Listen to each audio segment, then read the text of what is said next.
Hey, and welcome into the Big Ten Huddle. I'm your host, JR. We got a lot to talk about going on in the Big Ten. If you're here, you are just a Big Ten fanatic. Congratulations, you have escaped the Super Bowl. You have escaped everything else. Well, you might have the Super Bowl on in the background. That's okay. I get it. If you're a Kansas City Chiefs fan, you are just looking for anything and everything other than the Super Bowl right now. I understand, but we had a great episode tonight. Even if you're not listening live, you're listening like Monday morning or something like that. This is going to be a great episode because we have college football with Sam here with us. Has a great channel, somebody that I enjoy listening to from time to time, and I think you guys are really going to enjoy his perspective, as we do have a lot of loaded topics with a lot of opinions and stuff like that today. So we're happy to do that. College football with Sam. Sam, I'll just call you that, for the rest of the time. How you doing tonight? And you tell people where they can find your show at. I am doing well. I mean, obviously, I don't follow the NFL all that much, but I did not want the Chiefs to win, so it's refreshing to see probably a new face if they hold on. I mean, I'm not watching the game right now. I'm all in on this as I'm locked in. I like talking about Big Ten and college football and all of that. Again, not an NFL guy, but I'm doing well.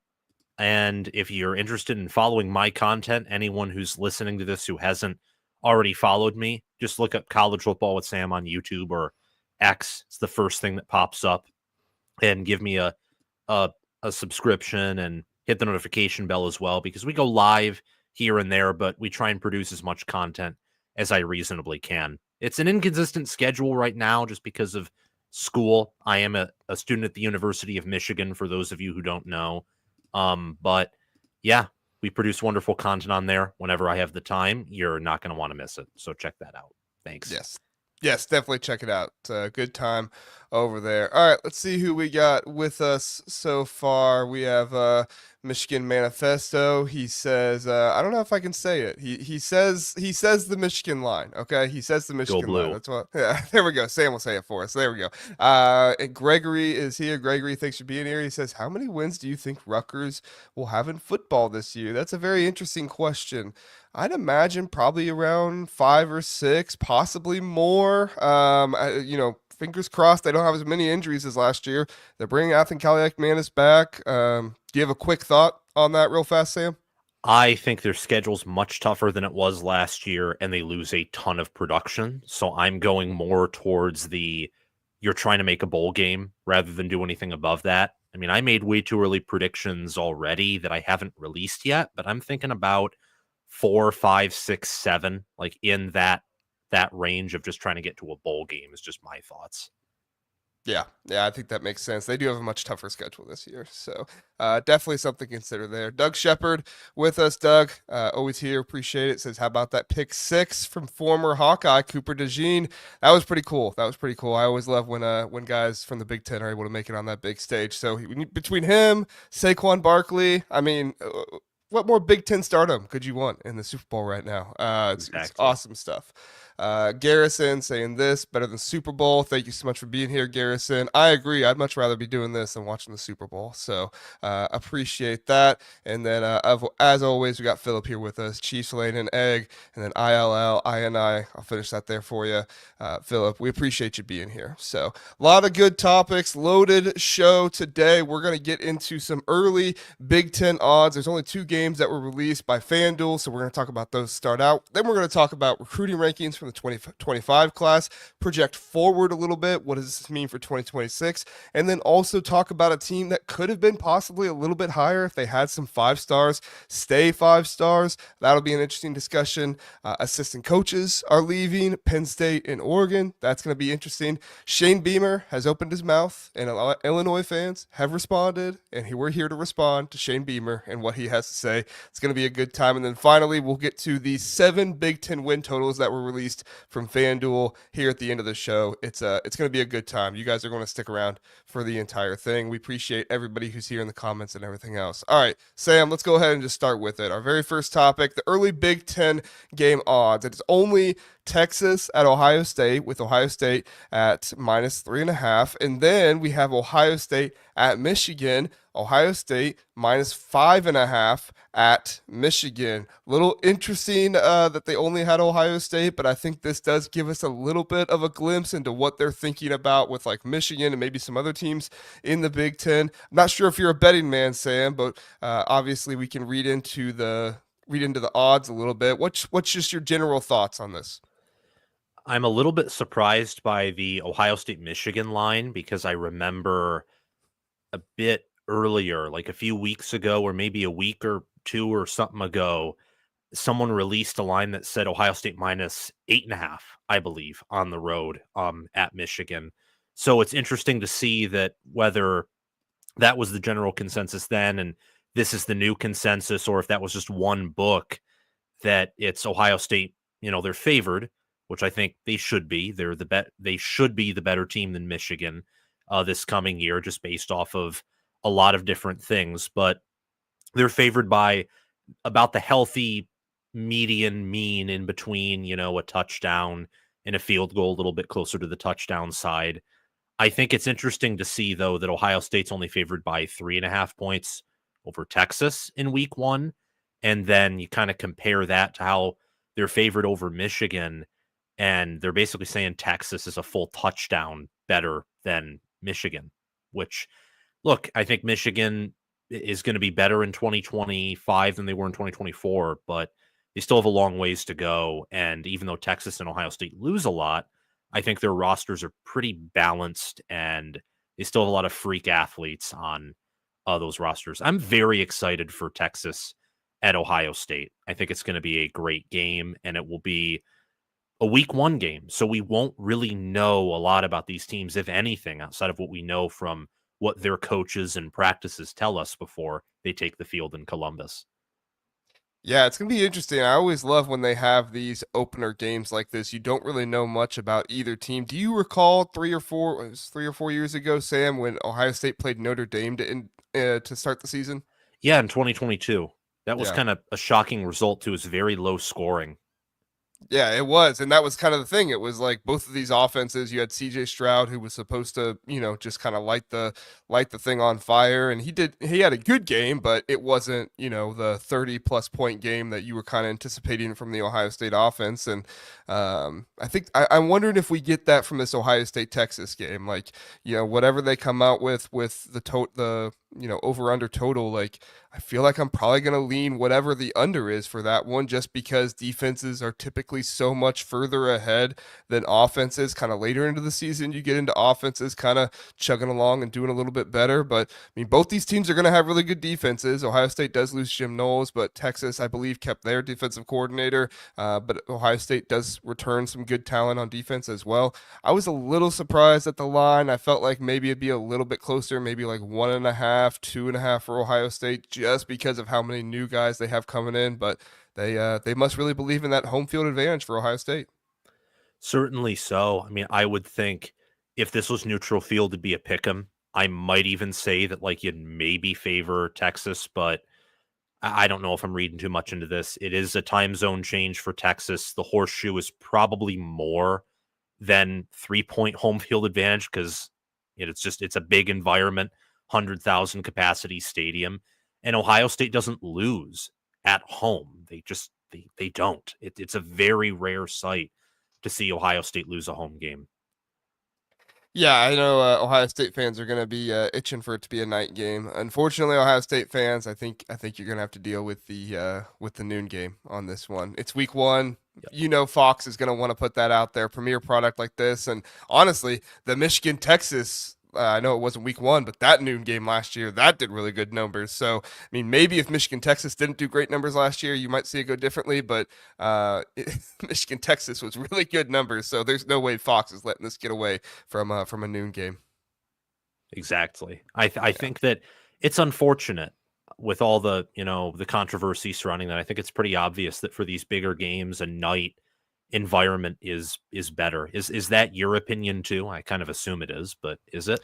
Yeah, I like night games better. I do think there's a place for like the noon games. Like I like that Ohio State and Michigan is at noon. I just think the tradition and stuff like that. I enjoy that, but at the same time, like I watch highlights from old games, and there's a different feel when it's a night game and when it's a noon game. And I also look at Penn State and what they have to go through with basically all of their big games at home being at noon, and Yeah, then it's their ridiculous. whiteout, yeah, their whiteout gets relegated to Peacock. Like that's wrong. It It shouldn't be is that way. wrong.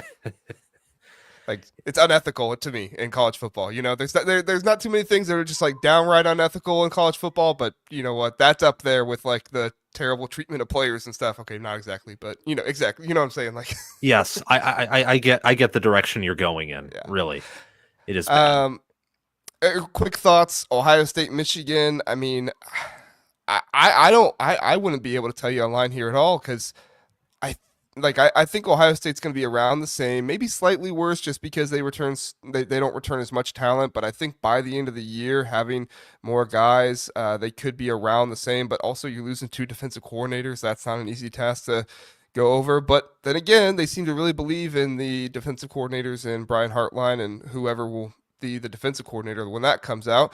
But Michigan, they move on from their offensive coordinator last year. Wink Martindale is beloved up there right now. People are really believing him, and for good reason. He ended the year very well. But you have this Michigan team that's more balanced, but you don't quite have like the first round talent on the defensive line Yeah, and no. at tight end that you did before. So, I mean, Rashawn Benny, I'm not going to say anything bad about him. I think he'd had a good season last year, but he's not Mason Graham. He's not Kenneth Grant. So, were you surprised at the line here for Ohio State, Michigan? Um, not really. I mean, if anything, I thought it may have been bigger, just because I know that people are still a little bit shaky on Michigan. And the fact is that, I mean, unless Michigan is obviously better than Ohio State, like in a lot of ways, they're not going to be favored over them. I mean, think of 2023, when analytically Michigan was better in almost literally every category, was at home, and they were only favored by 3 or 4 points. Like, because just how it works. Like, Ohio State's fan base is huge. They're dedicated. They're one of the best, if not the best, fan bases in the country.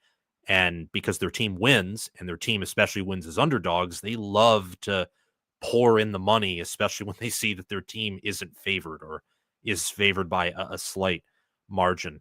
I think that this will probably be the spread, like when the game kicks off late in November, because unless Michigan really disappoints or Ohio State really disappoints, if they both live up to expectations, yeah, Ohio State favored by a little bit over a field goal, a little bit under a touchdown, kind of makes sense based off of Yeah. my thoughts.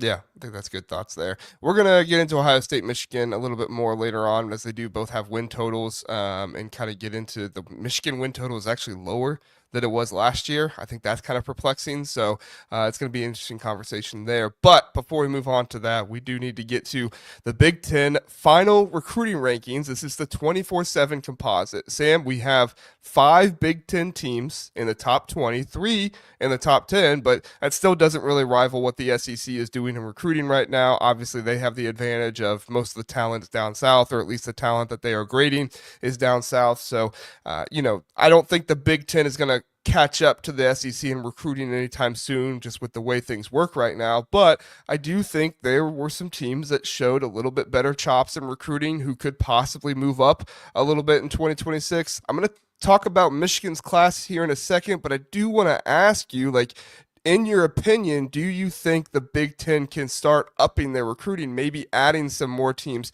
into the top 25, 6, 7? I know Nebraska could possibly move up there with the way they've been trending with Matt Rule. Washington has kind of slept on a little bit in recruiting.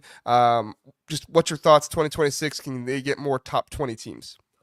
I am going to go with yes. And I think that's because, I mean, Penn State, Michigan, Oregon, Ohio State, almost every year are always going to be, top 20. USC, unless they, fire their coach, and even then it's just temporary, will probably always be up there. I think that Nebraska is certainly trending in that direction. They have the NIL, Rule is the track record. They seem to be trending upwards. If Washington trends up, that's a team to pay attention to. I think that Maryland, if they're able to kind of lock down the DMV area, which they've done an okay job at doing, but just okay, maybe. It's tough just because a lot of these schools don't have fantastic recruiting grounds, or if they do, there's other schools that are constantly, getting their high school players. Like Illinois. I think Illinois next year could be top 20 actually with what they've done recruiting wise in 2026. But it's hard for them to recruit in state because you got Notre Dame around there, you got Wisconsin, you have Iowa, you have Michigan and Ohio State in the Big Ten who could, take anyone out there that they want. And Illinois produces good high school talent. So if anyone can get a player from there, they're going to try their hardest. I think the answer still is yes, because, well, I think the Big Ten has a lot of schools with a lot of resources. They have a lot of really good coaches, and we haven't seen a lot of coaches get fired, which is important. And also, adding the West Coast teams means you have greater access to, recruiting California, Washington, whether it's GT Tuimoloau or Emeka Igbuka. Just in that 2021 class alone, the state of Washington has some good high school football. So I think we will see more teams. Yes. Do I know if the SEC and Big Ten will ever be close in recruiting? I don't know. I would trend toward no, but I think the Big Ten is certainly at least getting closer. Yeah, no, I think a lot of what you said there is correct. I think in the case of Illinois, they are right now profiting from the fact that Michigan is beginning to become more national with their recruiting. I know they just signed Nate Marshall. I think he was the number one player in Illinois for some places this last cycle. But as Michigan gets more national, Ohio State has been national for years now. Notre Dame is trending that way as well. Like, and I know they're not in the conference, but still, like the less teams you have in the Midwest focusing on kind of some of that low four-star talent, and I don't mean that disparagingly. There's still four-star players, but those are some of the guys that you can really see Illinois going after. Cam Thomas, I believe his name is, the linebacker. They just got Victor Singleton was a huge get for them. They were able to bring in. Now they just got to keep hanging on to those guys, right? Keep hanging on to those guys, and I'm with you. I think Illinois can be a top 20 class next year. USC, I'm looking out for to possibly actually be a top 10 class. I know there's a lot of people that don't believe in USC, and I get that. They haven't really shown us anything to believe in them, but they've done a really good job of kind of overhauling their like their recruiting department and stuff. They brought in the guy from Notre Dame, they brought in the guy from Wisconsin, and I know Wisconsin's not super high up there in recruiting rankings, but still, like they're bringing in new faces to run the recruiting differently, Yes. and I think it's really good for them because they've gotten commitments from really big time players, but they've not been able to keep them. Can this new recruiting staff help get those commitments, but actually help maintain them and keep them? Do you think the same wise with me with USC? What's your thoughts there? I think they have one of the best overall staffs in the country. And I thought that way even last year, just with who they got on defense. I think their ultimate issue was the fact that since Riley brought in Grinch, and I know this isn't recruiting, but I think getting the Notre Dame guy and the Wisconsin guy were incredible. And it sounds like, based off of what I've read, they are trying to lock down California more than they were in previous Lincoln Riley recruiting classes, which is good. Hmm. That's not just beneficial for them in the sense they get more talent. That's kind of a way to maybe choke off some talent that goes to Oregon or other schools. So you get to rise and other competitors get to fall. But even outside recruiting, their staff is wonderful. I just think that having Grinch as the DC for 2 years really messed things up. And I also think that Caleb Williams, he hid some weaknesses, and at the end of the day, his best season with USC was with largely Clay Helton recruits, and they were still dysfunctional. So I just think that it was always going to be a longer rebuild and a bigger process than people thought, and the first year was kind of a mirage with winning 11 games and nearly reaching the playoff. Like that shouldn't have happened. It nearly did, if not for Utah kind of blowing them out. But I think they're on a good path. I personally am more inclined to believe in USC than not, but we'll have to see if they have the patience because, yeah, they're making big moves like getting Notre Dame's general manager, getting DeAnton Lynn and holding on to him, giving him a raise. But do they have the patience? That's a big Yeah, question. I agree. I agree. Got some comments in the chat. We got Philip here saying Illinois will be moving up in the future years. Burt reputation is growing for sure. Yeah, I mean, he just has to keep getting the reputation of Illinois growing. I think Aaron Henry's name is getting out there more, and that's great. But Aaron Henry is going to eventually move on someday, so he's got to just make sure that the reputation is not just growing for Aaron Henry and what he does on the defensive side of the ball, but for Illinois altogether. And I mean, Bert's a really good coach. He knows what he's doing there. So I trust Bert. Russell asks or says about Notre Dame. They have a good recruiting class, honing in on the field. Into the field to play for touchdown Jesus. Yeah, I think they were ninth in 2025. They're like I said, they're getting more national. They're getting out there more, and I think that does help the other schools around them, like Illinois and some of those other ones. And Moose taking it the direction I was going to go next says Michigan top 5 class. Not so much the Oregon Cal quarterback, but you are correct there, Moose. Yeah, so Oregon or Michigan does have a top 6 class in 2025. I don't remember what their 2026 class is yet. I don't think they have any big time recruits in that one yet. But at least in the 24/7 composite, they are a top 6 class. Huge development for Michigan. They could be a top 5 class if some of these players like Andrew Marsh, Nathaniel Owusu Boateng, who's the other one, Nate Marshall. Like if some of those guys were able to hang on to their 5-star status, you definitely would have seen this Michigan team be a top 5 class. But for whatever reason, you have them going away, shying away from the 5-star status, not right after they commit to Michigan, but in a similar time period to where Michigan was showing a lot of interest as well. So it's really, really interesting how some of this stuff works. I Oh, don't know for what your sure. thoughts. Yeah, I don't know what your thoughts are here, Sam. Like, are you one of those people you think that the recruiting rankings kind of will fluctuate based on who teams recruit to? Do you think that's just kind of hogwash? It doesn't matter. Like, what's kind of your thoughts on all this stuff, specifically Michigan? I mean, I know that branding is important, so my inclination is no, that doesn't happen. But I also know that like branding plays a huge role in engagement, making money, and even catching the attention of like other recruits. So I can imagine that certain people like pay to boost or take away status from certain players. But I, at the end of the day, don't think that matters much. Like Michigan got Bryce Underwood, they got Ty Haywood, they got Andrew Babalola, I think is how you say his name, and they got they got Andrew Marsh and all these wonderful players like Shamari Earls, Jordan Young. It's just, I think at the end of the day, what Michigan should be more concerned about is how do they develop this class? Because if Michigan develops this 6th ranked class, like let's say Harbaugh's staff, I think in specifically 22 and 23 developed like their players, and like look how Mason Graham and Kenneth Grant, Josiah Stewart turned out. I know Stewart was a transfer, but still, and same with Will Johnson.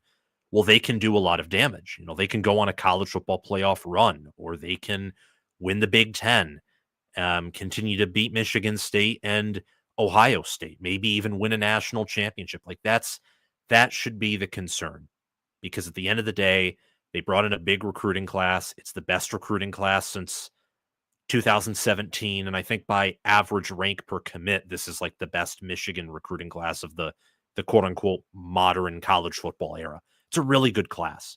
So I don't really care too much about that, in the sense of like, are the player ratings manipulated? Like they should be accurate, but at the end of the day, it's, you got to trust the scouts to do their job for the teams that are recruiting these players, and also hope that they can be developed.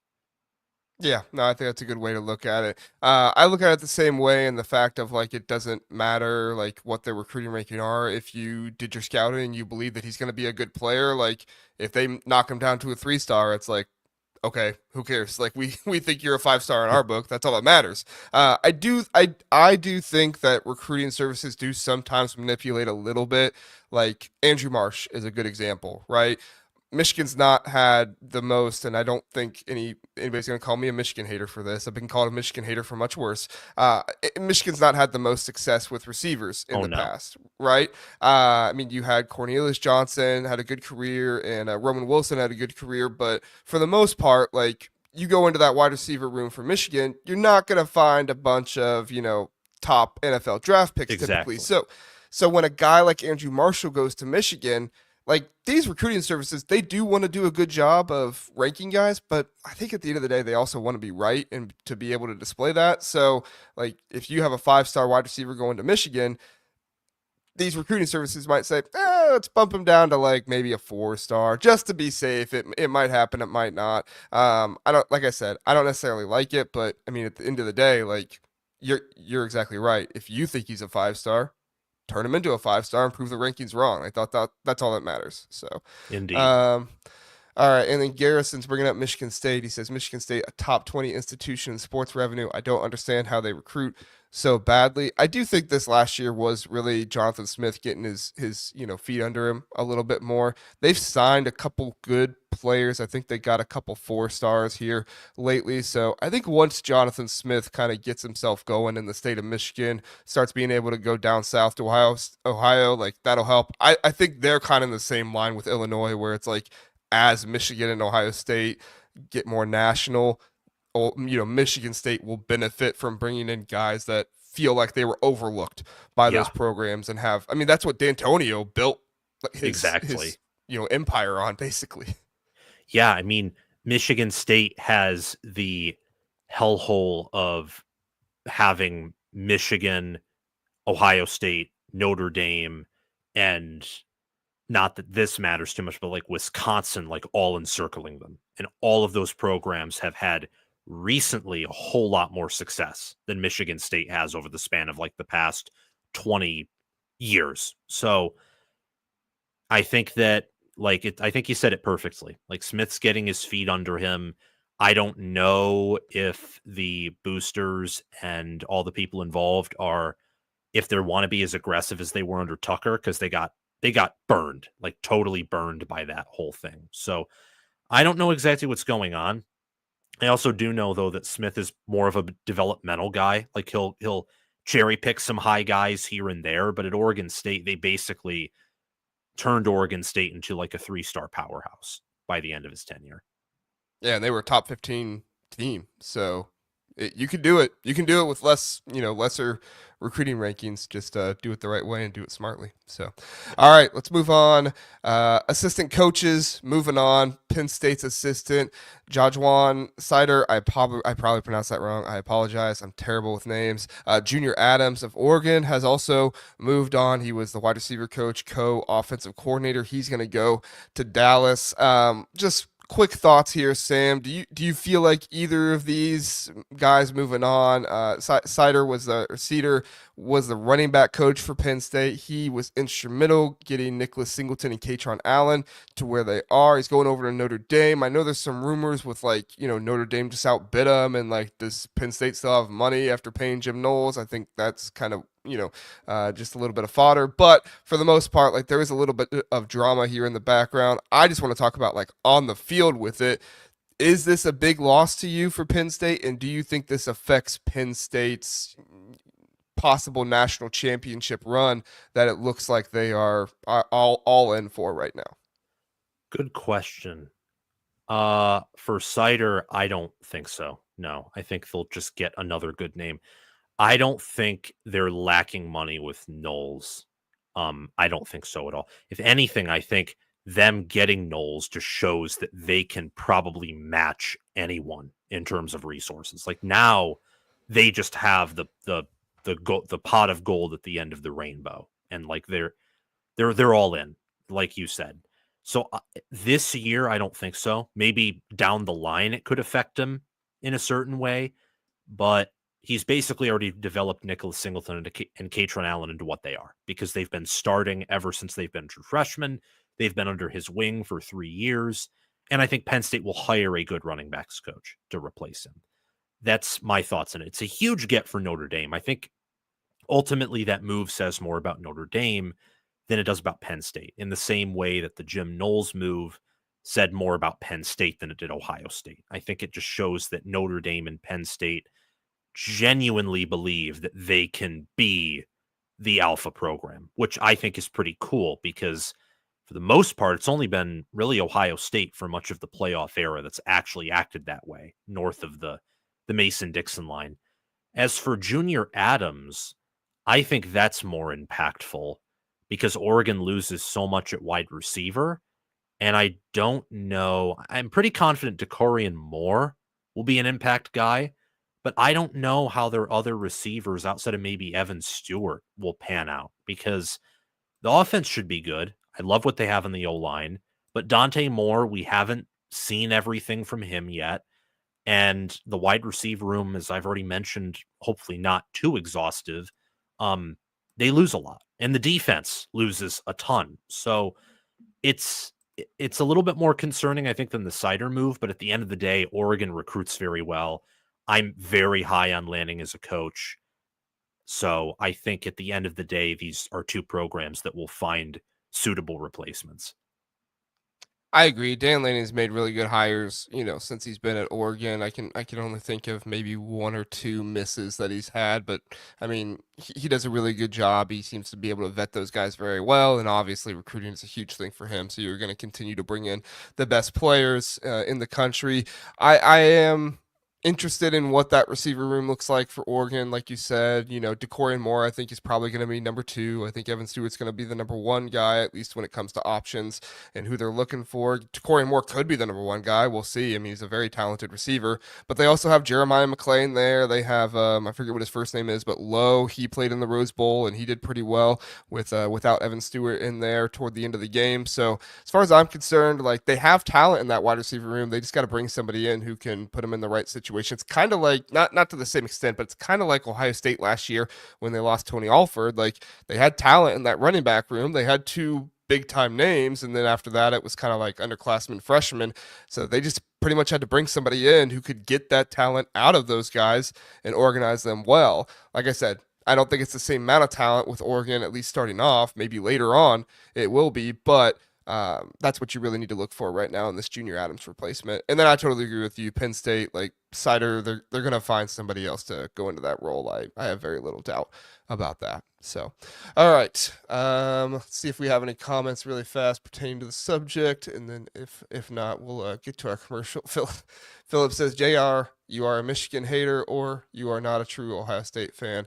LOL. Yeah, that seems to be the line I walk sometimes. Either I hate Ohio State, or I don't hate Michigan enough, or yeah, it's always fun to try and walk that line.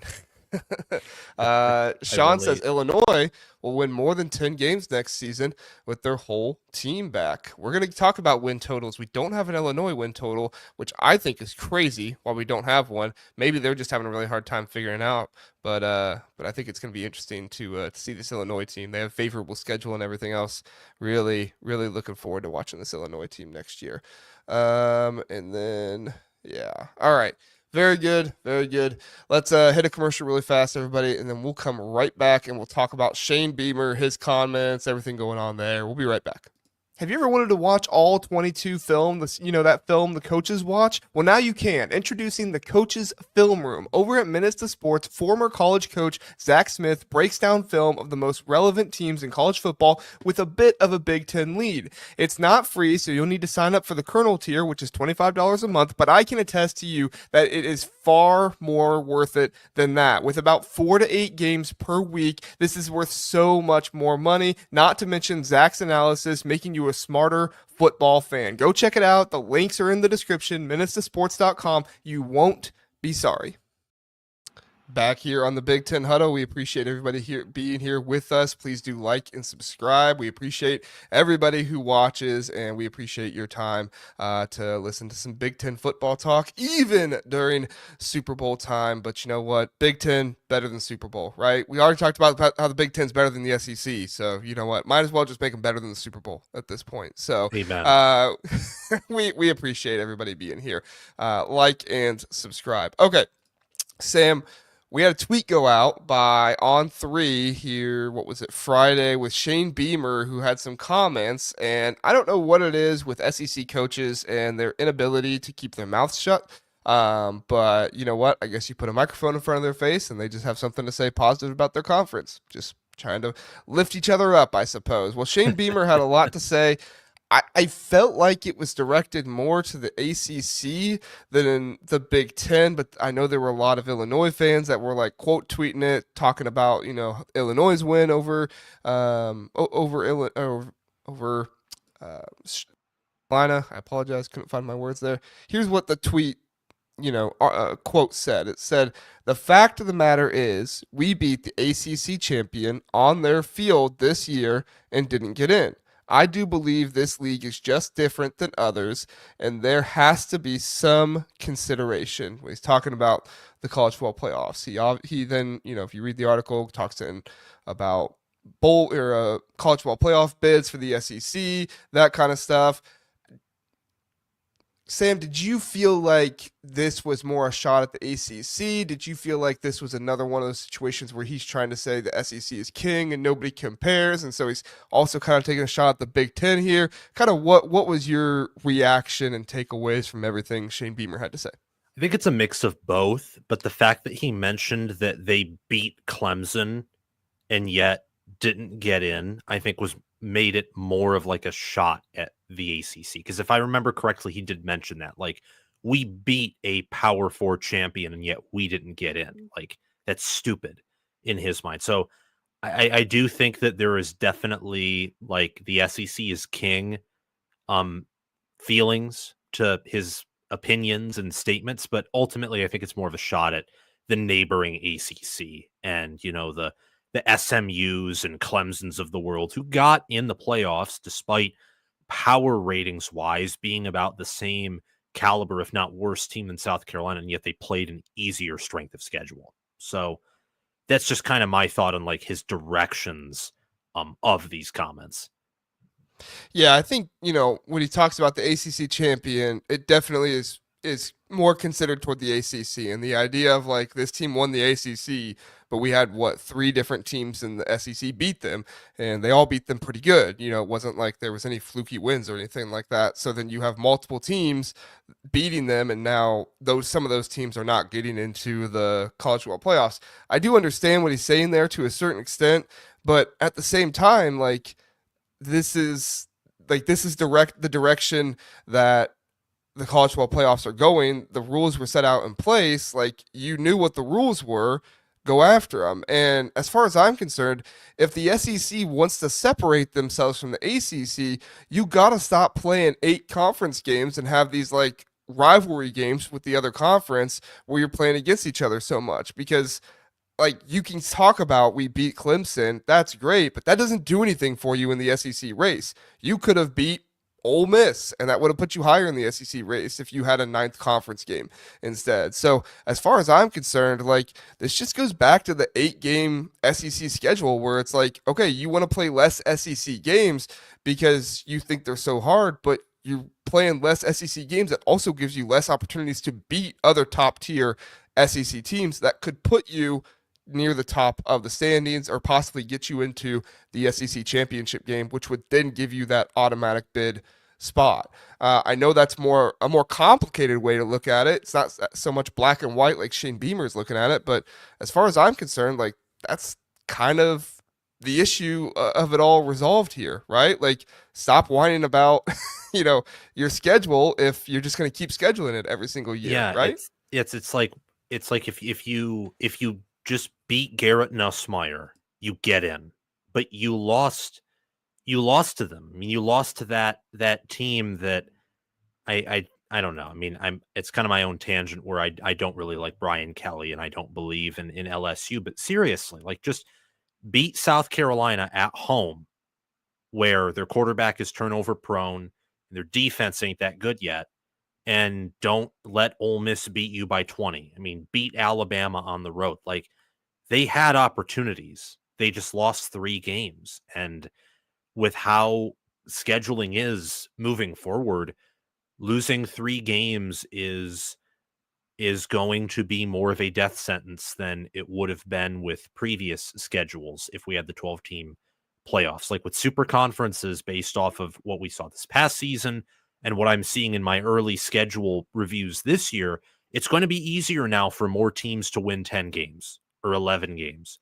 That is going to crowd out the 9-3 teams. I think it will be very rare to see a 9-3 team get in the college football playoff. Very rare.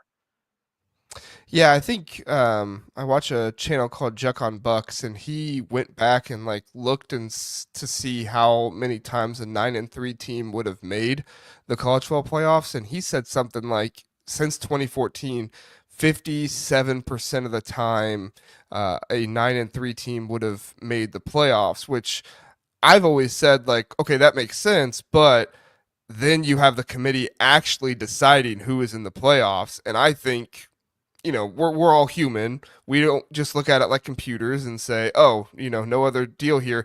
In a world where you didn't have a 12-team playoffs, would Alabama have been in the top 12? Possibly. I think it's probably more possible it would have happened then. But you had that terrible loss to Oklahoma where you scored, what, 3 points in that Yeah. one? Like, at a certain point, the committee looks at it and they're like, guys, we can't put a team in the playoffs that lost to Oklahoma and only scored 3 points. Like, Yeah, exactly. Like so.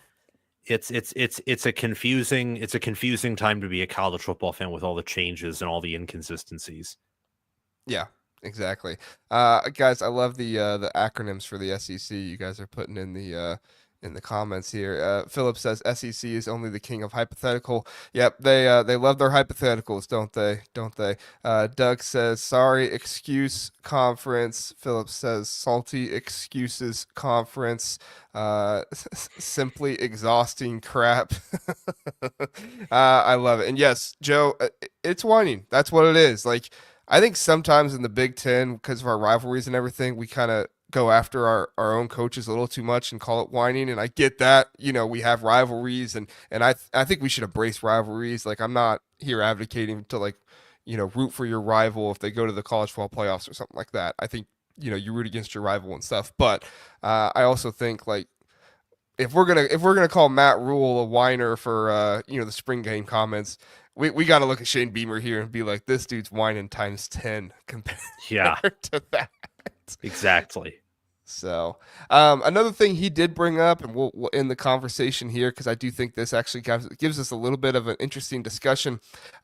He brought up the idea of the auto bids per conference and was talking about how the SEC he feels like should get 3 to 4 auto bids in the college football playoffs. I know there's been discussions between the Big Ten and the SEC, or maybe that was another article. I thought I read that in this one, but anyway.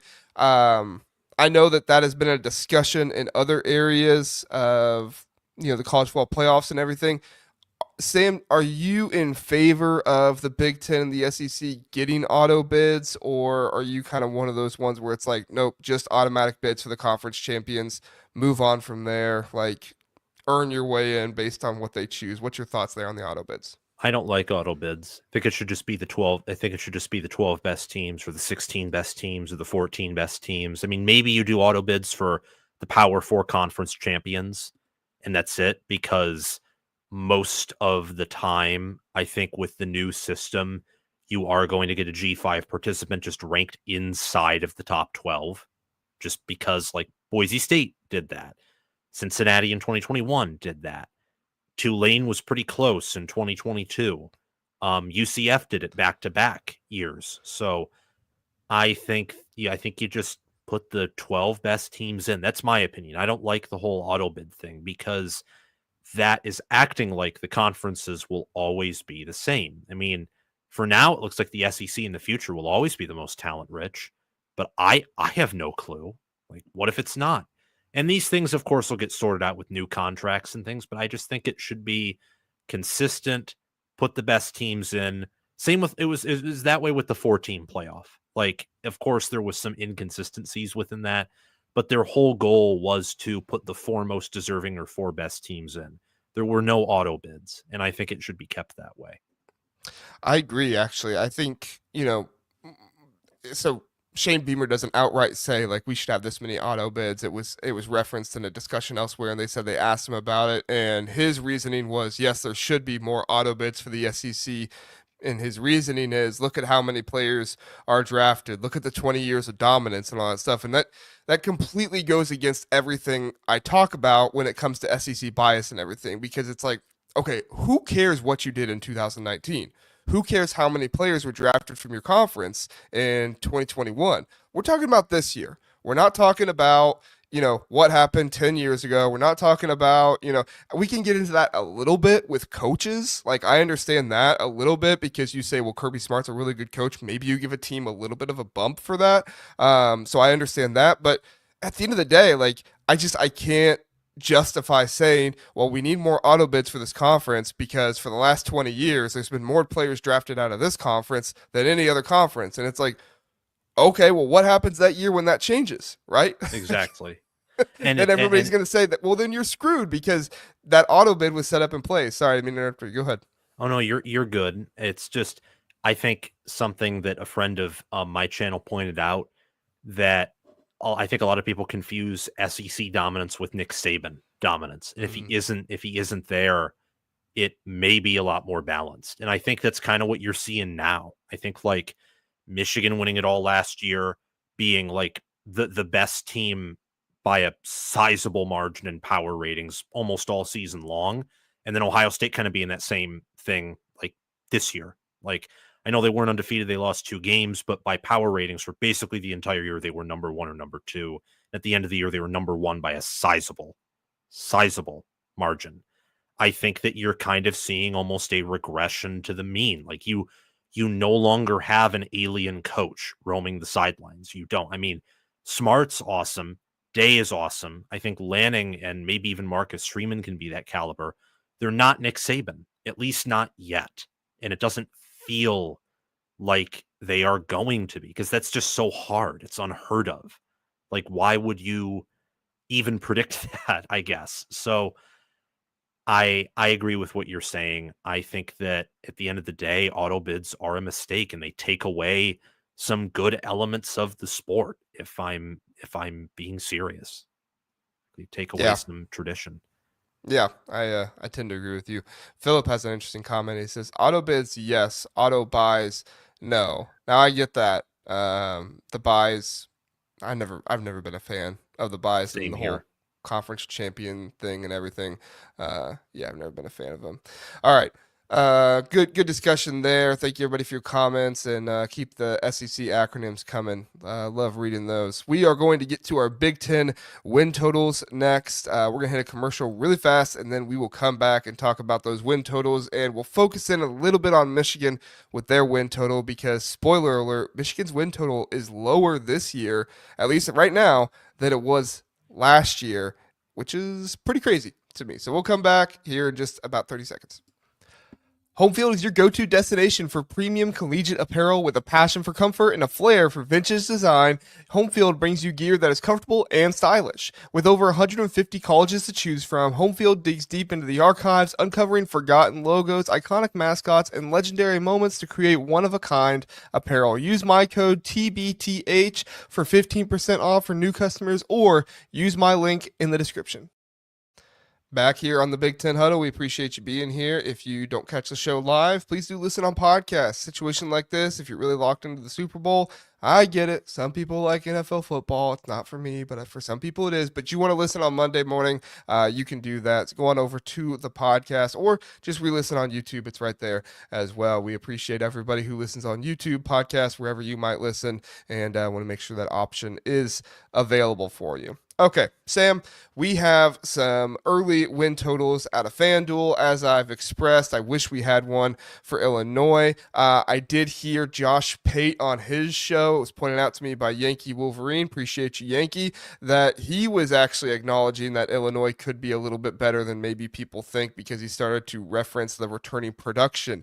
I think people will recognize that a lot more once we see the actual returning production numbers come out by Bill Connolly, I think is the one who does that. Yes, which is just a fantastic stat. I really enjoy when he's able to get those out. But So the Illinois thought process is growing out there. I told Andy Staples and Ari Wasserman about it, and they listened. They put them in their top 10. So maybe Josh Pate's listening to the show too. Who knows? Josh, if you are, shout out. Appreciate you being here listening. But Sam, I just want to kind of start with your takeaways here of the win total. So if you're listening on podcasts, I'll list them off really fast, and then I'll let Sam give his comments. Indiana is set at 8.5. Iowa is set at 6.5. Michigan at 8.5 as well. And then you have Ohio State, Oregon, and Penn State all set at 10.5. And finally, USC set at 7.5. Sam, what's your thoughts? I think these are all pretty perfect, like based off of what research I have done.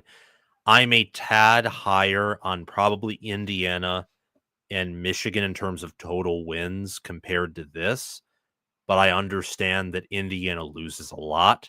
They don't have a ton of natural talent, which can be a red flag. I know that for Michigan, there's probably a sense of negativity surrounding the program, like when it comes to people who aren't Michigan fans. There's also the fact that, look, Michigan last year started top 10, finished unranked because they went 8-5 and 7-5 in the regular season. I think that you mentioned that Michigan's win total is lower than it was last year. And yeah, I mean, last year Michigan opened up 9.5 win total. It actually closed at 8.5. I think by the end of the 2024 preseason, it was Oh, did Michigan it? over Okay. under 8.5. But still, the fact that, it opened up lower, or at least it's in the same realm as it was when it closed, is a little bit perplexing. But I think that I mean, look, they have to travel to Nebraska, they have to travel to Oklahoma, to Michigan State, to USC, and they host Ohio State. That's really the only quote unquote good team that they're playing at home. And it's a team who is also going to probably be better than them. Um, I think that Oregon, Penn State, I like the overs there. I mean, of course, we're very, very early, but their schedules are workable. I think that Penn State, with all they return, is going to be very, very good, especially with their coaching staff upgrades. USC, I think I said last year when I talked about him, it was hilarious. I felt like I had no clue what I was doing when talking about USC. Felt like I didn't even deserve to talk about him, and yet I basically guessed their record prediction right. I picked 5-7, 6-6. That's exactly what happened. They were a wildly inconsistent team who struggled in one score games. I I don't really know with USC kind of yet again because they lose a lot, but as we already talked about, I really like their staff. And then as for Iowa, they lose a lot. Their schedule's tougher. Indiana and Michigan, I think especially almost more so Indiana. I'm kind of thinking like they have to travel to Oregon, to Penn State, and like I think they host Illinois. I don't know if they host or travel to Illinois, but anyway, They host Illinois. Yeah. okay. Yeah. I just really like Kurt Signetti, the staff he has, and I think that they've used the portal to upgrade some positions. Yeah, you'll fit in well here with some nice Indiana positivity. We are a pretty positive Indiana channel. I just really like the way Kirk Cinetti, Zach is known as a little bit of an Indiana hater, but that's okay. He picked him to lose one time, and then all our Indiana fans were like, "Hater, you're an Indiana hater." So that was fun, but I think it's interesting because Indiana, I do think they can steal like one of these bigger games they have. They have home against Illinois, at Oregon, at Penn State, and then probably their other big game is at Iowa. Like I think they can steal either Illinois or Iowa. I'm not really confident in either Oregon or Penn State just because both of those are on the road. But I also would not be surprised at all if they lose all four of those. Really, the kind of home stuff there. And don't come at me, Indiana fans. I get it. Like I'm very high in Kirk Cinetti too, but the reality is, you got a really tough stretch. Within 4 weeks, you play Illinois, at Iowa, at Oregon. That's a really tough That is stretch. tough. You got a buy in there, thankfully, but that's still a really tough stretch. So, but I think they're gonna take care of all the other teams on their schedule and smoke them. So I think 8.5 is right for Indiana. And then as far as everybody else, like Iowa, I could see maybe a little bit higher, but as far as I'm concerned, that's one of those ones where you have to see what Iowa comes out with and what their development looks like to really be able to see. All right, the one I really want to talk about here, Sam, is Michigan. Okay, so they bring in Bryce Underwood. I don't know. Do you have an opinion? Do you think Bryce Underwood's going to start? Do you think it's going to be Mikey Keene? I guess we should start there. What are your thoughts there? I think that he is going to start. I think if Mikey Keene starts, then the season's either going to be a total disaster, and if it isn't, it's because the defense is super good, and maybe the O line and run game is really good too. But he'll probably start. That's kind of what I'm thinking, and I think that that will help the offense a ton. I think that Underwood is a close to, if not entirely, generational QB. Does that mean he'll have like a Trevor Lawrence type year one? I would never predict that unless I see something that indicates such a thing. I haven't yet, but I do think he'll be pretty good. I think he'll be one of the probably better QBs in the Big Ten, like right out of high school. Not the best, certainly no. Although maybe I'd regret saying that, but he'll be good. He can run the ball. He's very athletic. He's, bigger than JJ McCarthy was at a high school and more of a dual threat guy, probably has a higher ceiling, probably more collegiate ready to play immediately.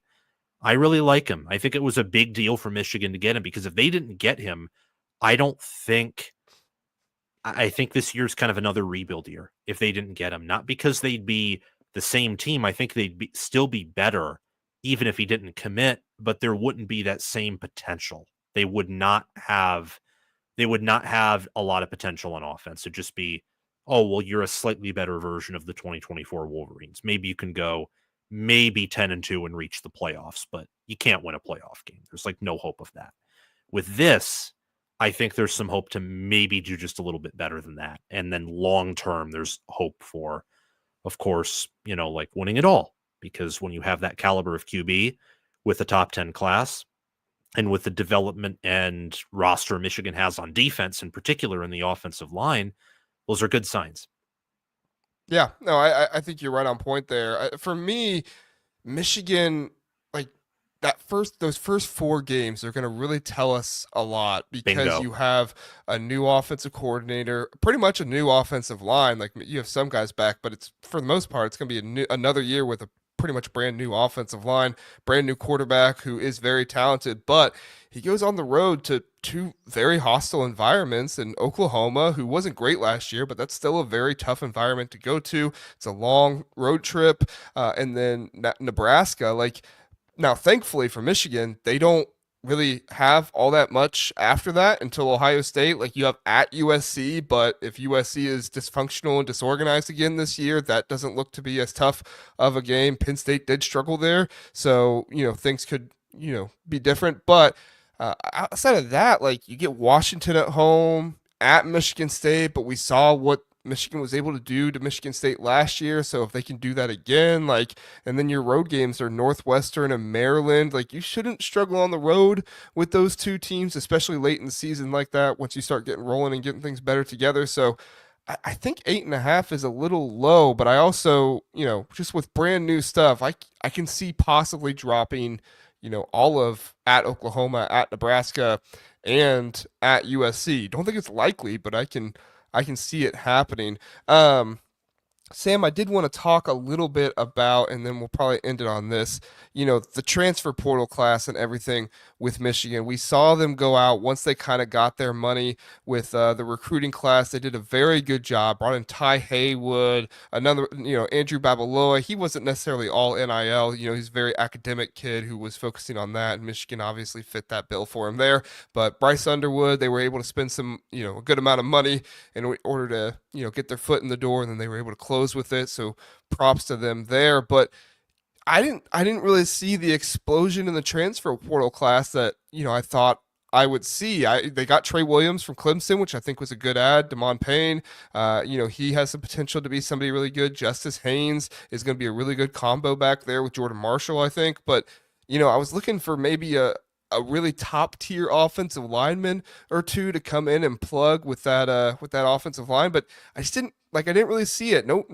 Nothing. I'm not trying to take anything away from the Hatter and the other guy, Norton, I think his name is, but they're Yes. both from FCS. FCS can produce good talent a lot of times, but seems like a bit of a risk to bring those guys in, start them right away in the Big Ten. That is such a big physical conference to just, expect them to be, really good players for them. What's your thoughts on the transfer portal class and, maybe not, doesn't seem to be spending as much as their recruiting class? Am I off base there? What's your thoughts? I don't think you're off base. I think that Michigan is trying to mostly build through high school and then supplementally use in the portal when they have to. I think they Hmm. probably wanted a bigger name at wide receiver and they just weren't able to get one. Maybe they wanted a better offensive line like player to commit, but they did return Giovanni El Hadi. They brought back Greg Crippen. They brought back Evan Link. I mean, they do return a few starters on that line, and they've been recruiting well there. And the line, I think, from my memory serving me hopefully well, I do think they got better as the year went on. Like in hindsight, with how Ohio State's defense performed in the playoff, I know Michigan didn't pass the ball a lot against Ohio State, and they didn't have a ton of success running. But the fact that they didn't allow any pressures to that defense, or maybe they allowed one, and they were able to consistently run for maybe 1, 2, 3, 4 yards when Ohio State knew what they were doing because they can't pass the football, was honestly kind of impressive given how Ohio State, they killed Tennessee, killed Oregon. They didn't kill Texas, but they had a fight with them, and Texas is really good in the trenches. Then they killed Notre Dame there. I think that Michigan, I think the only downside of their portal class is they didn't get a great wide receiver. They got Donovan McCulley, who is coming off of an injury, and you don't know how he's going to do. That's kind of my thought process. I am in agreement with you that, Damon Payne and Trey Williams, they're not, flashy because they weren't starting at their prior schools, but they're probably more depth pieces and projects. And Michigan already has not starters returning there, but they have, Rayshon Benny's a good player. They got Trey Pierce, Ike Awuna, who should all be pretty good, especially Benny. And I think that I think Michigan is going to be better. They won't have the same type of high ceiling NFL talent on the D line, but their linebacker room will be better. The defense will be more balanced. If we are going to assume that Martindale is going to continue to call the defense like how we did later in the year, well, that's going to be even better. And the offense, just by virtue of bringing in a talent like Underwood and returning what you do on the line and bringing in Haynes, should be good. But you're right. They a lot of people expected him to get a better portal class because they just laid all that money to Underwood and they clearly have more. I don't know exactly what the thought process is, but maybe we'll see that unfold in a positive or negative way this coming fall. Yeah, that's interesting. First off, I do want to say hello to Doreen. Doreen, thank you for being here. We appreciate you. And yes, Chiefs fans, we are sorry. If you've been watching here, you're not concerned about it, but yeah, thanks for being here, Doreen. We appreciate it. Yeah, I think you're correct, and I do think that one aspect that you brought up about trying to supplement this year and then looking forward, I think that actually does make sense. It's not something I've thought too much about, but now as I'm thinking more about it with you saying it, you're not going to go all in with the transfer portal class the first year of Bryce Underwood, right? As you said, he could be Trevor Lawrence for all we know. Like he could turn into that. But I don't think you should bank on him being Trevor Lawrence. You want to bank on him having a good first year. Don't ruin his confidence. Have him continue to build, get better, and hopefully by years in, for Michigan fans, not so much for me, but for Michigan fans, you want to see a really good game against Ohio State to give you, some really good promise. If that happens, then you're looking at transfer portal class next year and saying, all right, let's get to spending because Bryce Underwood's going to be entering into sophomore year. He's going to be doing much better. And so I think that actually makes a whole lot of sense. And I wasn't thinking too much about that, but I'm glad you brought that up. Last thing, and then we'll get out of here, Sam. I'll bring this up. The lower lower from the beginning because, as you said, it changed to 8.5 for Michigan, but the lower win total here, at least to start. Do you think that this is something that, Michigan fans are going to be upset with if they barely exceed it with like maybe 9 wins or something? Or do you think most Michigan fans are going to kind of have, a rational view of it where it's like, hey, we beat our win total. Like that's where it was at. We get to 9 wins. We're on the verge of making the college football playoffs. It's just one more time. I mean, you know that fan base better than I do. Kind of what's your thoughts there with, what seems to be the sentiment amongst the common fan base? Maybe not so much the diehards, but the common fan base. I think I don't exactly know because I feel Mm. like on one hand, I feel like it all depends on the Ohio State game. I feel like 9-3 with a win over Ohio State, some people will think is successful. But I think with how the schedule has been portrayed as easier than last year's, I think most people will be happy at minimum with 10-2. I have said publicly on my channel that if Michigan does anything less than 10-2 next year, the season is automatically a failure. Like they have to make the college football playoffs, I think, for the season to be a success. And I think you could go even a step further and say that with what they're bringing in the portal, what they're returning, and the talent at QB they have, and also it's not just that, but it's the recent history. Like at Oklahoma, at Nebraska, at USC, at MSU, all those games can be hard, but Michigan is more talented, I would say, than all of them, at least in terms of being built to win like a big game because of whether it's their high ceiling talent on defense at certain positions or the fact that they don't have the O-line issues that Oklahoma has. They don't have the issues on defense that Michigan State has, or maybe USC still has, or maybe Nebraska has, and Nebraska's questions on offense. Like I think, I don't know. I don't know if this is unreasonable, but my thought process is 10-2, more likely than that, 11-1, just because look, I think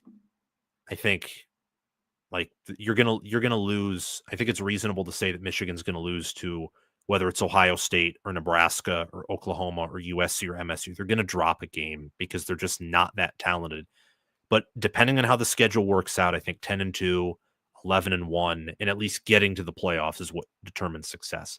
I have no belief that this team will go further than the first round in the playoffs because I like if they go to Austin, Texas, I can't see them winning that game. I can't do it. I can't see them going down south on the road and winning. I can't see them even winning at home against a high flying power like if Georgia gets back to their 2021 or 2022 selves. It's just it's interesting. I think the state of the game makes it weirder too because if Michigan wasn't beating Ohio State for 4 years in a row, I think the talk about 9-3 or 10-2 would be more comfortable, but a lot of Michigan fans kind of just expect to beat Ohio State now, which I never thought I would have said 3 or 4 years ago, but here we are. I think that, yeah, with the expectation that you're going to beat Ohio State because you have, and because from the Michigan fan perspective, you're getting better, they're getting worse, you're at home, you want to go to the playoffs. And if you don't, well, you're looking at losses to probably 3 teams or maybe 2 teams and you lost to Ohio State where it's like, ouch, like those ones hurt. That'd be a really interesting game if both teams come into it 10-1 and battling for a bit of a playoff spot there. I still think 11-1, 10-2, probably both teams should make the playoffs, but you never know how the entire season is going to play out, so things could get interesting there. Yeah, no, I don't think you're wrong, and that was part of the reason why I was kind of perplexed by the 8.5 of Michigan's win total. It's just like if they had Oregon and Penn State on the schedule, I'd understand it more. But as far as I'm concerned, like if you have 9 wins and you beat Ohio State, I think it's kind of like shrug, like okay, we're not super satisfied, but okay, we'll take it. But I'm with you. I think that the thought process of bringing in Chip, oh, what's his last name, the offensive Lindsay. coordinator. Chip Lindsey, that's right. Bringing him in, Sharon Moore getting some more experience, becoming a better head coach, that kind of stuff. Like you want to see that growth. You saw it at the end of the year. You ended everything on a high note. Now can you bring that into next year? And then Bryce Underwood and everything they're going to do there. If Bryce Underwood doesn't look good next year, that's going to be bad. Bad Yeah, news. I mean, he can be Trevor Lawrence, but he could also be first year Dylan Raiola, and Yeah. that would be that would just be bad. That would Yeah. be bad. Yeah. Which, and I tell people this all the time, give Dylan Raiola his credit to begin the year, had a good game against Colorado and stuff like that. It's just the Big Ten season wore on him, and he had a chance to win that Illinois game for him. I continue to look back and say, if they had beat Illinois, if Dylan Raiola had won that game for them, would the thought process of him be different? Would people think of him different? Would that season have gone differently to end the year? That's just one of those moments that you always Yeah, wonder, like, how would that have changed the season and the exactly. perception? I think that with Dana Holgerson for a full year, he'll be much better. But that's Yeah, just my opinion. I could be wrong. yeah. Dana Holgerson's much better than Marcus Satterfield. Absolutely. I don't think that's a hot take. No, in fact, it's a very reasonable cold take, I would say. There we go. All right. Yes, please do hit the like button. Garrison, thank you so much for being here, reminding people to do that. We always appreciate that. Sam, that's all I got, man. I really appreciate you being here, filling in. Zach is still gone, and he's at Disney World or Disneyland or whichever one he's at right now. So it's a good opportunity to get somebody else in here. We just really appreciate you, Sam. So why don't you tell people where they can find you one more time, and then we'll get out of here. All right. Thank you, JR, again for having me on. I really, really appreciate it. It was fun doing this. Hopefully I can come back on whenever the opportunity presents itself, or I can have you on my show as well. Speaking of my show, you guys can find me by just looking up College Football with Sam, YouTube, X. Want to get more accounts going, but it's busy. YouTube is where we primarily operate. You can also find me on Spotify and those other things. It's just College Football with Sam. It's the black gold logo. It's a circle, unlike the shield on my sweater, but you know the look. And just hit the subscribe button, hit the notification bell so that you can get notified when we release new content, and just have fun, enjoy our content, and make sure to comment. And I'll see you guys there. And you just had an episode right before you came on here with Darren, correct? Yes, I did. Yes, I did. It was good. It was good. We talked about a lot of things Michigan football, and also about other schools too. Yeah. Darren does a good job. Appreciate you coming on, Sam, and I'm gonna go give that a listen probably tomorrow morning. And we just had a good episode. So thanks so much for being here, everybody. Thank you so much for listening. Please do hit the like button, subscribe on your way out the door. If you're on podcast, give us a 5-star rating. We would love that. Don't do the 1-star. Okay, I had a guy give me a 1-star rating one time because he said we didn't talk about Nebraska football enough. Okay, it varies from episode to episode. Okay, just give it another try. Okay, if you're like, they didn't talk about, Wisconsin this episode, give us another try next time. Okay, it's a big conference. Got a lot to cover. Okay, Amen. we appreciate it, everybody. Have a good one. We'll see you next time.